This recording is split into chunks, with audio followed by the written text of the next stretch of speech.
My boyfriend had car trouble and called me for help, then had the audacity to tell me not to womansplain to him and just fix the problem, so I left him ditched on the side of the road and told him to get a real mechanic to fix it. Posted by you/GermanCat34. I, 26F, had been dating my boyfriend, Nick, 27M, for almost a year, and something that has always bothered me is how Nick does not believe in maintaining or taking care of his vehicles.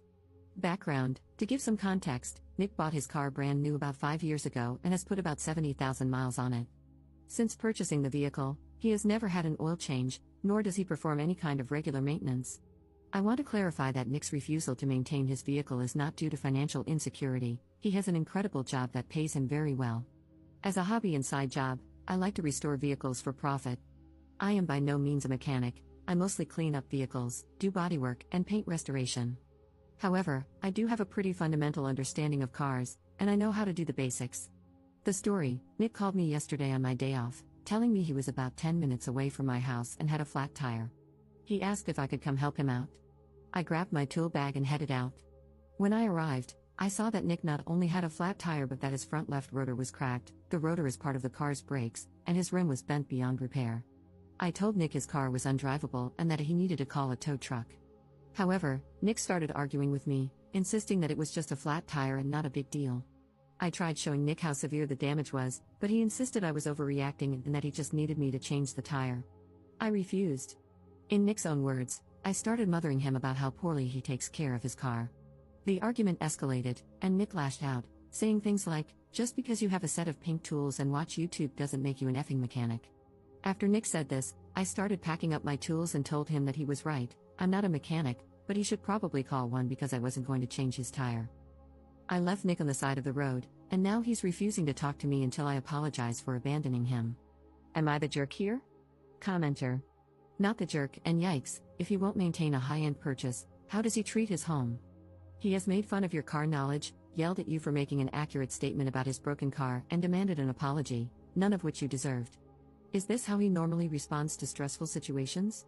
Ops response: I'm going to answer your question with way more detail than you asked for. I was raised by a single mom and never had a father figure growing up. When something broke in our house, I would teach myself how to fix it, and my mother always encouraged me to explore how mechanically inclined I was. After I met Nick's parents, his father and I really bonded over our love for cars and fixing them.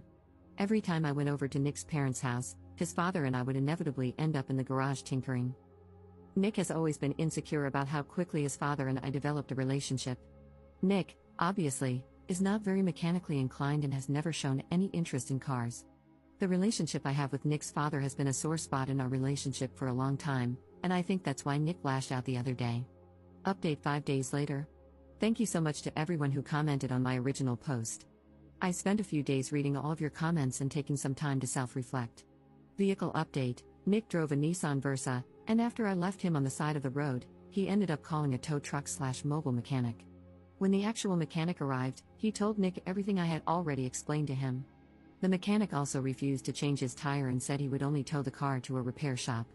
Nick refused to share the full extent of the damage to his vehicle with me, but it must have been pretty bad because, instead of repairing his Nissan and wasting all that money, he decided to buy a new car. Relationship update: earlier today, I invited Nick over for dinner. I spent the whole day cooking and baking his favorite dishes: braised oxtail soup, drunken potatoes, and tiramisu for dessert.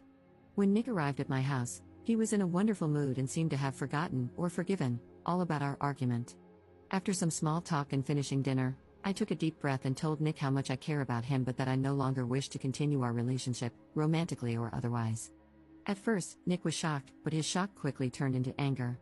He felt I was insane for ending our relationship over what he considered a petty, unimportant argument.